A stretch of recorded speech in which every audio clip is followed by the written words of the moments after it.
Agnipath academy में स्वागत है। मेरा नाम विश्वेन्द्र सिंह जादव है और आप देख रहे हैं अग्निपथ एकेडमी का ऑनलाइन प्लेटफॉर्म।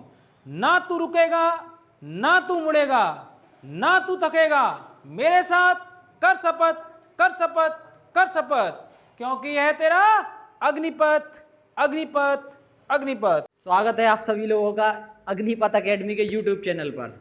आप देख रहे हैं मैथ सेशन और आज हम मैथ सेशन में स्टार्ट करने वाले हैं नया chapter profit and loss. Profit क्या होगा, लॉस क्या होगा। जैसा कि नाम से ही पता चल रहा है, लाभ और हानि। कभी लाभ होगा, कभी हानि होगी। जैसे मान लो कोई चीज़ हम खरीद के ला रहे हैं, या तो सस्ती खरीद के ला रहे हैं या महंगी। भाई सस्ती खरीद के लाए, महंगी बेच दी, लाभ हो गया। महंगी लाए, भाई हमें लगा बेच नहीं रही है तो सस्ती बेच दो। बेच तो दो ही कैसे, कि खराब नहीं होनी चाहिए। तो इसमें आज पहले इसके बारे में जानेंगे कि प्रॉफिट एंड लॉस में आता क्या है, होता क्या। भाई सीधी सी बात है, परसेंटेज से कनेक्टेड चैप्टर है, परसेंटेज से ही कनेक्टेड रहेगा क्योंकि कनेक्टेड चैप्टर है। तो आज हम इसके पहले उसके फॉर्मूलों के बारे में जानेंगे। सबसे पहले इसमें आता क्या क्या है वो देखते हैं। देखिए सबसे पहले इसमें आता है सीपी। अब सीपी को क्या बोलते हैं, cost price. Cost price,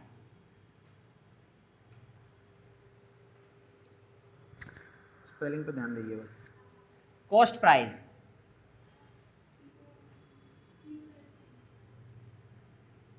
cost price. See, हमको ये स्पेलिंग मतलब पूरा नहीं लिखना होगा, लेकिन शॉर्ट में क्या लिखना होगा, सीपी लिखना होगा, कॉस्ट प्राइस। इसको अगर हिंदी में बोले तो हिंदी में बोलते हैं इसको क्रय मूल्य। कॉपी और नोट, कॉपी और पेन लेके बैठ जाइए, बिल्कुल सिंपल है और बिल्कुल बेसिक से स्टार्ट हो रहा है। बिल्कुल जो फ्रेशर हैं, जिन्होंने कभी भी पढ़ा नहीं है, बिल्कुल भी नहीं जानते प्रॉफिट एंड लॉस के बारे में, बस इतना जानते हैं लाभ होता है, हानि होता है। लेकिन लाभ हानि होता कहाँ कहाँ पर है, आप उसके लिए आप बिल्कुल कॉपी और पेन ले लें और नोट करते जाएं साथ ही साथ। एक और आता है इसमें एसपी। अब ये वो एसपी मत समझ लेना, सुपरिटेंडेंट ऑफ पुलिस, ठीक है। ये दूसरा एसपी है, इसका नाम होता है सेल प्राइस।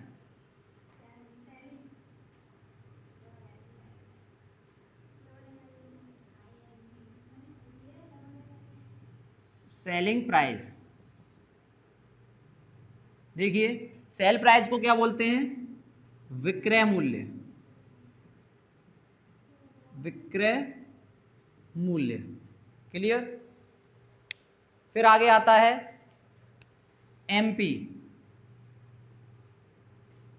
एमपी क्या बोलते हैं इसको, मार्क प्राइस।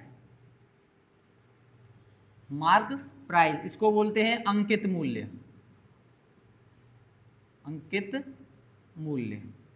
और ये तो आपको पता ही है, P for profit, L for loss. इसको लिखाने की कोई जरूरत नहीं है, P for profit, L for loss. तो आपके पास ये तीन चीजें आएंगी, कभी कॉस्ट प्राइस देगा, कभी सेल प्राइस देगा या सेलिंग प्राइस देगा, मार्क प्राइस देगा। यही आपके लिए आने वाला है, मार्क प्राइस, अंकित मूल्य, कॉस्ट प्राइस, क्रय मूल्य, सेलिंग प्राइस क्या होता है, एसपी। शॉर्ट में चलेंगे हम, एसपी सीपी पहले ही बता दिया। अगर एसपी सीपी नहीं बताता फिर बाद में कहता कि एसपी सीपी क्या है, इसलिए आप इसको नोट कर लें। एसपी सीपी ऐसा कुछ, ऐसे इसमें कोई वो नहीं है याद करने में। भाई सीपी याद रखें, एसपी याद रखें और एमपी याद रखें। एमपी माता प्रसाद। देखिए तो हम आगे बढ़ते हैं। आगे क्या है, हम आगे फॉर्मूले के बारे में जानेंगे। फॉर्मूले इसमें नॉर्मली हैं, बस उनको समझना है आपको क्या होगा। देखिए जैसे कि मैंने कहा, अगर मान लो मुझे किसी भी चीज पर, मतलब कोई मैं वस्तु लेके आया और उस पर मुझे प्रॉफिट हुआ, क्या हुआ प्रॉफिट हुआ, तो मुझे प्रॉफिट निकालूंगा कैसे। भाई प्रॉफिट निकालूंगा कैसे, भाई कोई भी चीज लेके आया, मुझे प्रॉफिट हो गया। जैसे मान लो मैं अगर एक सामान लेके आया 50 रुपए का, 50 रुपए का लेके आया और मैंने तुरंत लाया और अपने दोस्त को तुरंत भेज दिया, उसको बिना बताए कि मैं तो 60 रुपये लेके आया हूँ पर तू 55 दे दिए। चल तेल है, तू दोस्त है अपना तो 55 रुपये तेल ही बहुत हैं, लेकिन दोस्त को क्या पता कि उस पर भी 5 रुपये खा रहा है वो। तो क्या हुआ, 50 रुपये का लेके आया, दोस्त को चूना लगाया कितना कि 60 का लेके आया था मैं, तू 55 का दे दियो मुझे, तू 55 रुपये में खुश हो जा। दोस्त बहुत खुश है, अरे हमारा दोस्त बढ़िया 60 को लेके 55 में दे रहा है। दिल दोस्त बहुत खुश, लेकिन दोस्त को क्या पता 5 रुपए खा के वो खुश हो रहा है। तो इसलिए आपको अगर प्रॉफिट निकालना हो तो प्रॉफिट निकालेंगे कैसे? प्रॉफिट जब निकालोगे तो फॉर्मूला क्या बनेगा प्रॉफिट का? भाई जो हमारा सेलिंग प्राइस होगा, जो हमारा सेलिंग प्राइस होगा उसमें से क्या करेंगे? कॉस्ट प्राइस को माइनस करेंगे। कॉस्ट प्राइस को हम माइनस करेंगे तो क्या मिलेगा? प्रॉफिट मिलेगा। अगर हमें यहाँ पर अगर इसी में हमें क्या कर दिया जाए, कभी सेलिंग प्राइस देगा, कभी कॉस्ट प्राइस देगा, प्रॉफिट देगा, तो हम कुछ भी निकाल सकते हैं इसमें। अगर इसी को अगर मैं उल्टा करना चाहूँ, अगर मैं ये बोल दूं कि मैंने अपने दोस्त पर एक सामान बेचा, उस पर मुझे 5 रुपए का प्रॉफिट हुआ और मैं चीज लेकर आया था 50 रुपए की, तो बताइए मुझे सेलिंग प्राइस क्या रहा मेरा? तो भाई वैल्यू पुट करो, 5 रुपए का प्रॉफिट हुआ। सेलिंग प्राइस कितना था? 50 मतलब 55 रुपए, मतलब 5 रुपए का प्रॉफिट हुआ मुझे। तो 5 रुपए का प्रॉफिट, 5 यहाँ रखा, 50 यहाँ रखा, प्लस कर दो, सेलिंग प्राइस मिल गया। भाई ये क्या पक्षांतर है? इसमें कोई ऐसी बात नहीं है कि मैं बताऊं। तो इसलिए आप ये हो गया। अगर इसी को मैं लॉस में कन्वर्ट करना चाहूं तो लॉस कैसे होगा? लॉस कैसे होगा? मैंने ली नई गाड़ी और गाड़ी लेते ही मुझे आ गया दूसरा काम याद। भाई गाड़ी जैसे ही शोरूम से नीचे उतारी तुरंत काम याद आ गया। गाड़ी ली मैंने 95,000 रुपए की और मुझे काम आ गया याद। तब तक बोलते हैं भाई काम याद आ गया, क्या करें? मैं 2 दिन गाड़ी चलाई, तीसरे दिन मैं कहा गाड़ी बिचवाओ मेरी। भाई गाड़ी जब उतरी है नीचे तो कुछ तो कम जाएगी। गाड़ी बेची 80,000 रुपए की, कितना लॉस हुआ मुझे? 15,000 रुपए का। मूड खराब हो गया। इसीलिए मैंने फॉर्मूला याद कर लिया। कौन सा? लॉस बराबर, लॉस बराबर क्या होगा? जो मेरा सीपी था, कॉस्ट प्राइस, जितने की मैं लाया था उसमें से मैंने क्या कर दिया? सेलिंग प्राइस माइनस कर दिया, हो गया। बस इतना सा फॉर्मूला है। ये तो आप नॉर्मली घर पे भी करते रहते हो। बस ये है कि वहाँ आपको ये पता नहीं होता कि आपके एसपी क्या है, सीपी क्या है। बस वहाँ ये जानते हो 50 रुपये सामान ले गया और मैंने जो बेचे तो वो इतना मिलेगा। वहाँ सेलिंग प्राइस कॉस्ट प्राइस नहीं जानते। लेकिन सारी सामान पर सेलिंग प्राइस, कॉस्ट प्राइस और एमआरपी वगैरह जो होता है वो सब होता है। मार्क प्रिंट जो एमआरपी बोलते हैं इसको, मार्किंग प्रिंटिंग, वो जो पैसा होता है वो लिखा होता है उस पर। क्लियर? तो अब आप पूछो कि एमपी नहीं, एमपी तो स्पेशल देगा, वो अलग चीज़ है, वो तो अलग से देगा। मार्क स्पेशल बोलेगा, उसमें कोई सेलिंग प्राइस। जब भी एक बात याद रखना, एक बात अंडरलाइन कर लें या इसको नोट करके लिख लें, अंडरलाइन कर लें या नोट करके लिख लें इस बात को, चाहे प्रॉफिट होगा, चाहे प्रॉफिट या लॉस, चाहे प्रॉफिट या लॉस, वो सारा किस पर होगा? हमेशा कॉस्ट प्राइस पर होगा। प्रॉफिट और लॉस होगा वो हमेशा सीपी, कॉस्ट प्राइस पर होगा। इस बात को एकदम दिमाग में डाल लें। जब भी आपको लॉस होगा या आपको प्रॉफिट होगा, वो हमेशा आपका किस पर होगा? सीपी होगा, कॉस्ट प्राइस पर होगा हमेशा। इस बात को लिख लेना एकदम, क्योंकि जब भी आप लॉस निकालोगे तब भी अपना प्रॉफिट कॉस्ट प्राइस पे निकालोगे, या प्रॉफिट निकालोगे तब भी कॉस्ट प्राइस पर ही निकालोगे इसको। तो कॉस्ट प्राइस पर ये लाइन अंडरलाइन कर लेना, ये बहुत ज़्यादा यूज़ होने वाली है। नहीं आप समझो कि सेलिंग प्राइस पर आपने निकाल दिया, हाँ वो एक कंडीशन अलग अलग कहीं आती है कि उसने स्पेशली बोल दिया कि इसका जो लॉस हुआ है, इसका जो प्रॉफिट हुआ है वो सेलिंग प्राइस पर हुआ है, वहाँ पर स्पेशली बोलेगा। अगर नहीं बोला है तो हमेशा ये समझ लो कॉस्ट प्राइस। तो आपको प्रॉफिट और लॉस निकालने के लिए सबसे पहले क्या पता करना होगा? कैसे भी करके हमें सीपी पता चल जाए। सीपी निकालना बहुत इंपॉर्टेंट है। क्लियर? हम आगे बढ़ते हैं। आगे देखिए, आगे और क्वेश्चन कर, मतलब इस और फॉर्मूले लिखूंगा इसके में। ये तो हो गया सिंपल। सिंपल हमने क्या निकाल लिया? इसका प्रॉफिट निकाल लिया, लॉस निकाल लिया। अब बात करते हैं आगे। अगर प्रॉफिट लॉस परसेंट में पूछे तो, अगर अभी तो आपने सीधा सीधा बोल दिया कि 5 रुपए का मुझे लॉस हो गया या 5 रुपए का प्रॉफिट हो गया, परसेंट में भी तो पूछ सकता कितने परसेंट का लॉस हुआ, कितने परसेंट का प्रॉफिट हुआ। तो उसके लिए फॉर्मूला लिख लो। उसके लिए क्या फॉर्मूला होगा? Profit percent. अब मैंने अभी क्या बताया था? प्रॉफिट किस पे होता है? बताइए मुझे। प्रॉफिट होता किस पर है? कॉस्ट प्राइस पर। तो इसका मतलब क्या हुआ? कॉस्ट प्राइस पर, कॉस्ट प्राइस की बहुत जरूरत है मुझे। और कितने रुपए का प्रॉफिट हुआ ये भी तो पता चल जाएगा। अगर प्रॉफिट की बात कर रहे हैं तो कॉस्ट प्राइस पर जब हम निकालेंगे, कॉस्ट प्राइस पर जब भी प्रॉफिट निकालेंगे तो हमें सबसे पहले क्या पता करना है कि कितने रुपए का प्रॉफिट हुआ। अभी जैसे मैंने बताया था 50 रुपए का सामान लाया मैंने, 55 रुपए का अपने दोस्त को बेची, 5 रुपए का प्रॉफिट हुआ। तो 5 रुपए का प्रॉफिट हुआ, वो मेरा किसका मान है? प्रॉफिट का। और और मैं क्या निकाल रहा हूं, प्रॉफिट परसेंट। तो फॉर्मूला क्या बनेगा भाई, जो जितना प्रॉफिट होगा उसको तो ऊपर रखेंगे इंटू 100, और जिस चीज पर निकाल ले, मैंने क्या बताया था, कॉस्ट प्राइस। किस पे निकालेंगे, कॉस्ट प्राइस। कॉस्ट प्राइस रख दिया। Is that clear? प्रॉफिट पता चल गया। अब हम निकालेंगे लॉस। अब लॉस परसेंट निकालेंगे तो ऐसे ही लॉस निकलेगा भाई। लॉस का क्या होगा, लॉस निकालेंगे कितने रुपए का लॉस हुआ है इंटू 100 अपॉन CP। ये दो हो गए फॉर्मूले। क्लियर? अब ये एक तरीके से परसेंटेज का ही तो फॉर्मूला है भाई। किसी भी चीज का अगर कोई कितना ज्यादा है तो उसको ऊपर रखते हैं, किससे ज्यादा है वो नीचे रखते हैं। तो ये प्रॉफिट से कॉस्ट पे तो निकालेंगे, कॉस्ट पे निकाल लिया।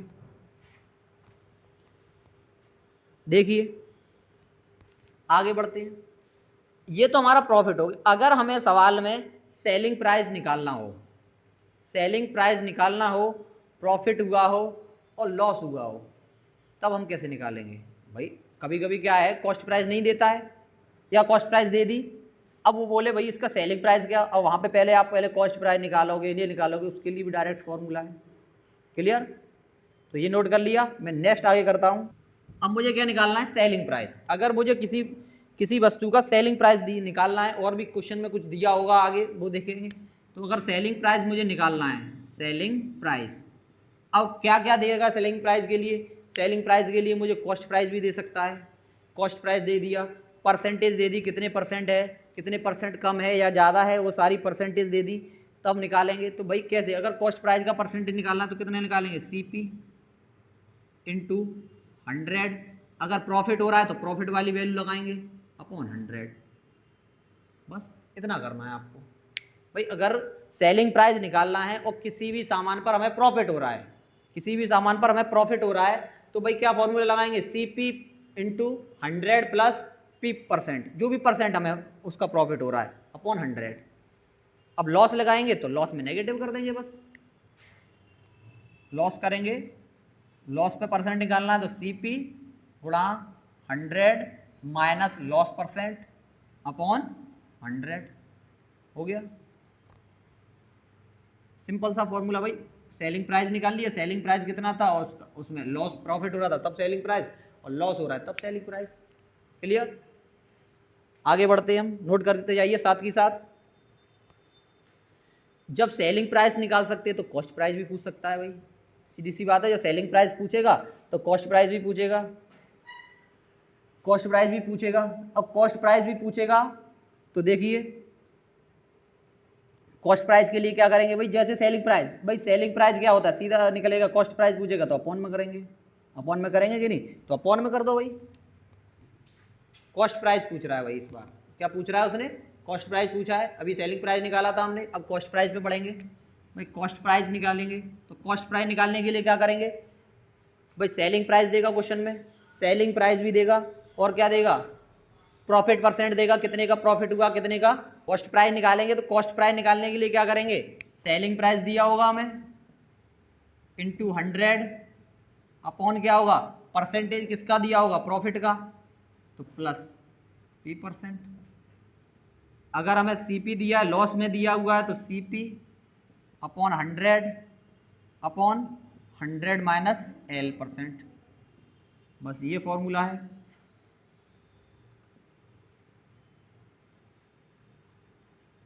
नोट कर लीजिए, नोट करिए भाई इसको, फिर आगे बढ़। देखिए अब हम क्वेश्चन की तरफ बढ़ते हैं और क्वेश्चनों को करते हैं। क्वेश्चन क्या है, क्वेश्चन स्क्रीन पर है। ये कह रहा है कि 30 वस्तुओं का क्रय मूल्य 25 वस्तुओं के विक्रय मूल्य के बराबर है, तो बताइए हानि है या लाभ क्या है, हमें वो पता करना है। हानि होगा, हानि प्रतिशत है या लाभ प्रतिशत है। तो हम पहले इसको करते हैं बेसिक से, फिर उसके बाद करेंगे हम इसको अपने शॉर्ट ट्रिक से। देखिए बेसिक में क्या है, आप पहले ये देखिए कितनी वस्तुओं का क्रय मूल्य है, 30 वस्तुओं का। मान लीजिए प्रत्येक वस्तु का मूल्य क्या है, 1 रुपया है। ठीक है, देखिए सॉल्यूशन।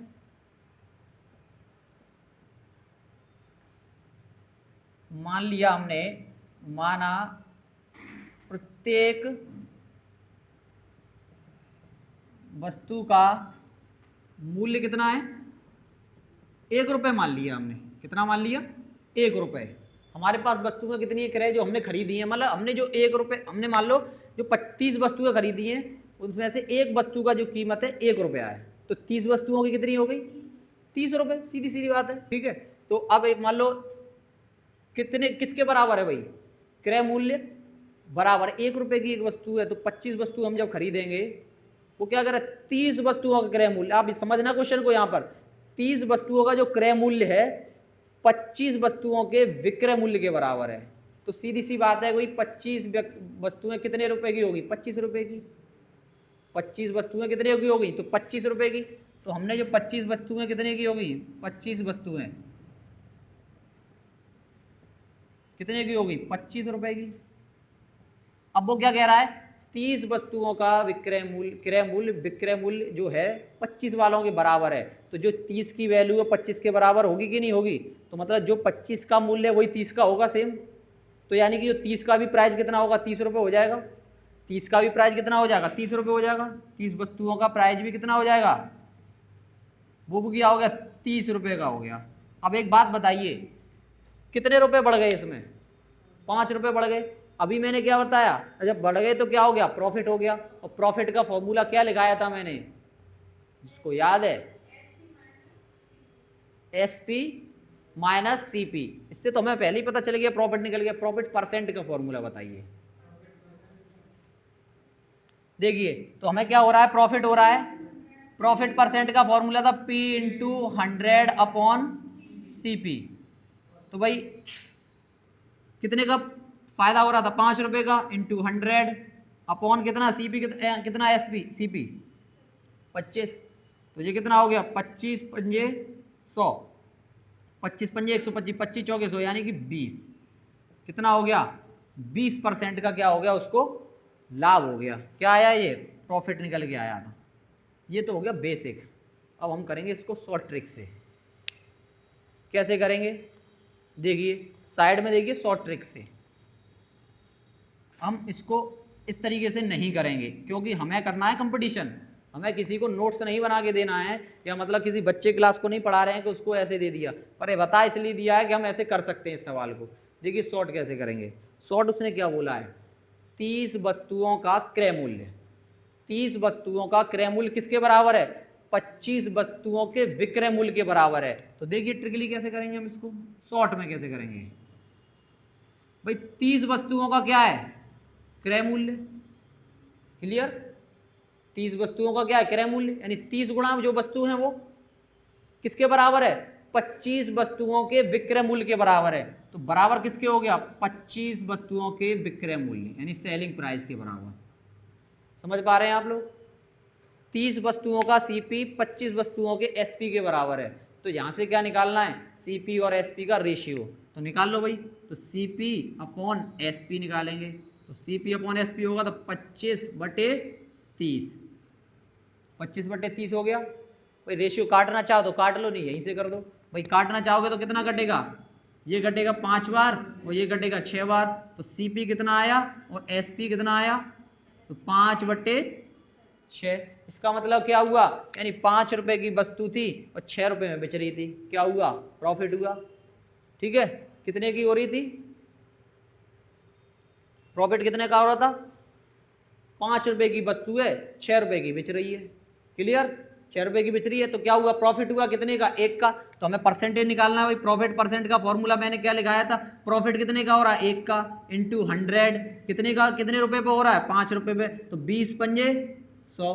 प्रॉफिट परसेंट कितना आ गया? 20%। कैसा लगा आपको? Is that clear? नोट कर लीजिए आप। देखिए हम नेक्स्ट क्वेश्चन करते हैं। नेक्स्ट क्वेश्चन क्या है?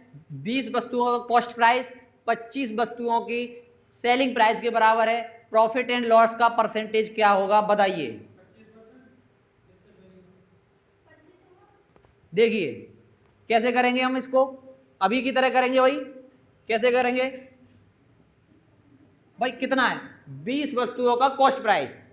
तो 20 वस्तुओं का क्या हो गया? कॉस्ट प्राइस CP कितना हो गया? 25 वस्तुओं के क्या है? सेलिंग प्राइस के बराबर है। तो 25 वस्तुओं का सेलिंग प्राइस निकाल दीजिए। क्लियर? निकाल दिया हमने। अब इसको CP अपॉन SP। तो कितना हो जाएगा 25/20, कितना निकलेगा ये 5/4। अब बताइए प्रॉफिट हुआ या लॉस हुआ? बस यही आपको देखना है, प्रॉफिट हुआ या लॉस हुआ।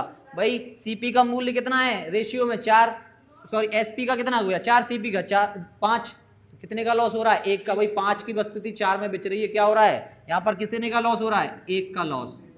तो भाई लॉस निकालना है हमें, लॉस परसेंट बराबर क्या हो गया 1 का लॉस है कितने पर 5 पर गुणा 100, कितना आ गया 20%। 20% का लॉस आ रहा है। Is that clear? आगे एक क्वेश्चन मुझे करके बताइए आप, कमेंट सेशन में उसका आंसर दीजिए। कैसे करेंगे भाई? क्या बोल रहा है 50 वस्तुओं का क्रय मूल्य 60 वस्तुओं के विक्रय मूल्य के बराबर है। 50 वस्तुओं का क्रय मूल्य 60 वस्तुओं के विक्रय मूल्य के बराबर है। आप क्वेश्चन सही से सुना करें। देखिए भाई 50 वस्तु हुआ तो 50 वस्तुओं करके बता दो, सीधी सी बात है, कुछ भी कर लो।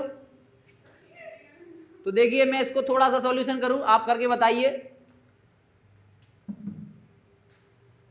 देखिए क्वेश्चन करते हैं हम। क्वेश्चन क्या है 60 वस्तुएं हैं सीपी के साथ और जा कितने के साथ रही हैं एसपी के साथ। तो सीपी अपॉन एसपी कितना हो गया भाई 60/5, तो रेशियो कितना आ गया 6:5, यानी 6 की वस्तु थी 5 में बेच दी। तो भाई लॉस हो गया भाई, लॉस परसेंट कितना 1 का 6 गुणा 100, तो कितना आ गया, कितना हो गया 6/100/6, तो कितना हो गया 16 सही है 2/3%। 16 सही 2/3%, 16 छिक्के होते हैं 96। क्लियर? तो कितना आ गया 16 सही 2/3%। नेक्स्ट क्वेश्चन की तरफ बढ़ते हैं हम। देखिए हम नेक्स्ट क्वेश्चन की तरफ बढ़ते हैं। नेक्स्ट क्वेश्चन है हमारा, एक व्यक्ति 15 रुपए में 12 आम खरीदता है। 15 रुपए में 12 आम खरीदता है, 12 आम खरीदता है, खरीद लिया आम उसने। भाई दूसरा व्यक्ति आ गया, वही व्यक्ति है और दूसरे व्यक्ति को क्या कर रहा है भाई 14 रुपए में 10 के भाव से बेच देता है। 14 रुपया में 10, 15 रुपए में 12 आम खरीदता है और 14 रुपए में 10 आम बेच देता है। बड़ा होशियार व्यक्ति है। तो बताइए लाभ और हानि प्रतिशत क्या है? बताइए लाभ और हानि प्रतिशत क्या है? बताइए मुझे। आम खरीदो बेचो।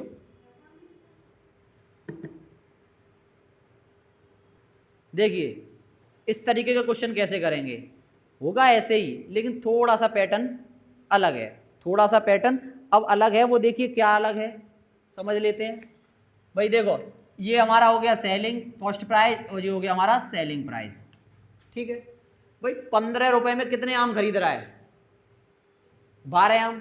ये भी हम इसको ये भी तो कह सकते हैं कि 12 आम 15 रुपए के खरीद रहा है। बात तो एक ही, आगे पीछे कुछ भी कर लो।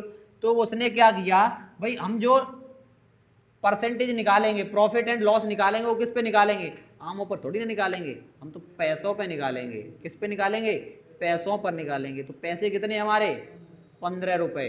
क्लियर? 15 रुपए हमारे पैसे हैं। तो देखिए 15 रुपए पे निकालते हैं बड़े आराम से। देखिए 12 आम खरीदे, क्लियर? कितने रुपए के 15 रुपए के, समझ गए? अब उसने 10 आम बेचे 14 रुपए के। क्लियर? बस आपको ये प्रोसेस बना के रखनी है, और ये प्रोसेस बना के रखनी है तो क्या करना है, इसका गुणा इसमें कर देना है और इसका गुणा इसमें कर देना है। दूसरी बात, जब इसका गुणा इसमें करोगे तो वो यहां पे रखोगे 150। क्लियर? और जब इसका गुणा इसमें करोगे तो कहां रखोगे, 12 दूनी 24, सॉरी 14 दूनी 28 और 14 एकम 14 और 2 कितने हो गए 16, यानी 168। यानी तीर को ऐसे मत लगाइए जिससे कि आप भूले नहीं। तीर को इस तरीके से लगाइए कि मतलब इसका मैंने गुणा किया तो यहां रखा और इसका गुणा मैंने किया तो यहां रख दिया। ठीक है? ये मेरा क्या लिखा था, सीपी लिखा था।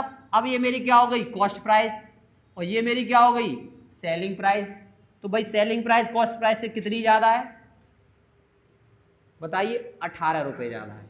तो इसका मतलब क्या हो गया मुझे प्रॉफिट हो गया कितने रुपए का 18 रुपए का। कितने पर हुआ है 150 रुपए पर। तो भाई काट लो कैसे काटेंगे 0 0 5 तिया 15 और सॉरी 3 पंजे 15 3 छिक्के 18 तो कितना आ गया 5 दूनी 10 कितना आ गया 12% का मुझे क्या हो गया प्रॉफिट हो गया।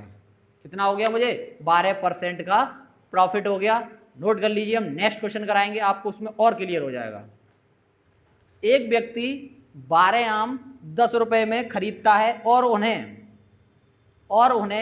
12 रुपए में 10 आम के हिसाब से बेच देता है। एक व्यक्ति 12 आम 10 रुपए में खरीदता है और 10 रुपए में 12 रुपए में 10 आम के हिसाब से बेच देता है। यानी कि 12 रुपए में 10 खरीद रहा है और 10 खरीद लिया और 10 में 12 रुपए के हिसाब से वो बेच देता है। तो बताइए लॉस एंड प्रॉफिट परसेंट क्या होगा। सेम क्वेश्चन है अभी तरीके से कराया है आप उसी तरीके से करें। कैसे करेंगे देखो भाई सीधी सीधी बात है सीपी रखिए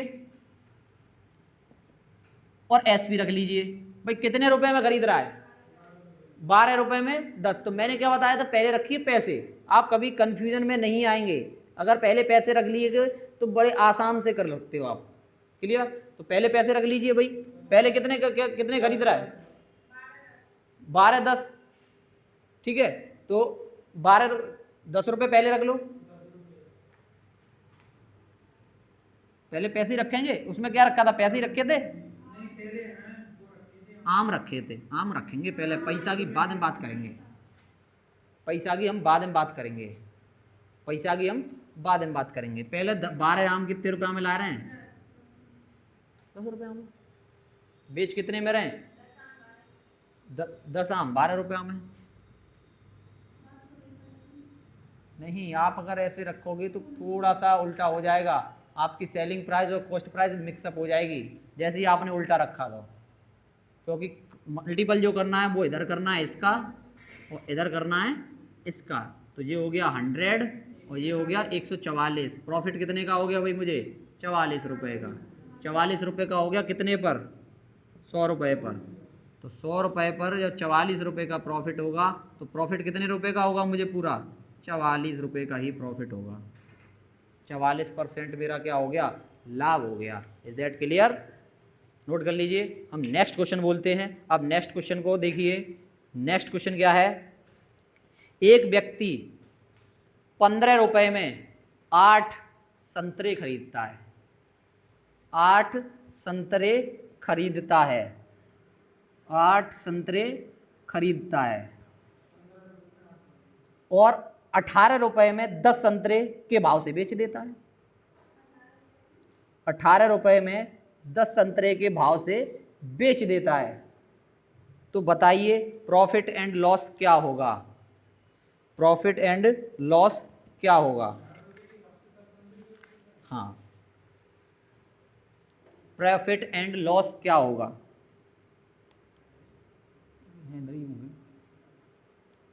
बताइए इस क्वेश्चन को करके मुझे। तब तक मैं इस क्वेश्चन को आपको इरेज करता हूं। आप मुझे नेक्स्ट क्वेश्चन का आंसर कमेंट सेशन में दीजिए। देखिए कैसे करेंगे भाई।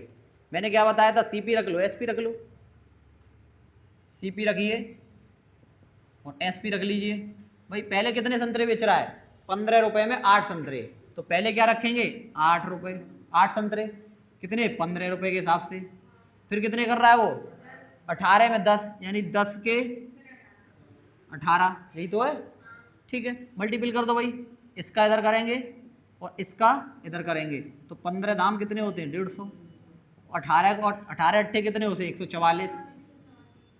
कितना प्रॉफिट हो गया लॉस हो गया इसमें किसका 6 रुपए का। तो भाई लॉस निकाल दो। लॉस परसेंट कितना आ गया 6 × 100 अपॉन 150। 50 तिया 150 और 50 दूनी 100 और 3 दूनी 6 यानी 4% का कितना हो गया उसका लॉस हो गया। कितना हो गया 4% का उसने क्या कर लिया लॉस कर लिया। क्लियर। नोट कर लीजिए इसको। देखिए आज हमने प्रॉफिट एंड लॉस को स्टार्ट कराया, उसके बारे में समझाया, तो आज हम इतना ही इसमें कराएंगे और नेक्स्ट क्लास में फिर हम आगे इस क्लास को कंटिन्यू करेंगे। तब तक आप बने रहिए हमारे साथ, देखते रहिए अग्निपथ एकेडमी का यूट्यूब चैनल। और वीडियो अगर हमारा कंटेंट पसंद आ रहा हो तो आप लाइक करें और चैनल को सब्सक्राइब भी करें और ज़्यादा से ज़्यादा वीडियो को शेयर भी करें, जिससे कि पता चले जिसका बेसिक कंप्लीट नहीं है। भाई जिसका बेसिक अगर कंप्लीट नहीं है वो अगर बेसिक यहाँ से करना चाहता है बहुत ही आसान तरीके से कर सकता है। भाई देखो, आप जब तक आपको बेसिक नहीं आ रहा होगा, जब तक आपको बेसिक नहीं आया, ये नहीं है मैथ, किसी भी सब्जेक्ट का, अगर किसी भी सब्जेक्ट का आपको बेसिक नहीं पता है, अगर आपको उसके बारे में नहीं पता है तो आप उसके बारे में ना तो ज़्यादा लिख पाओगे ना उसके बारे में ज़्यादा बोल पाओगे।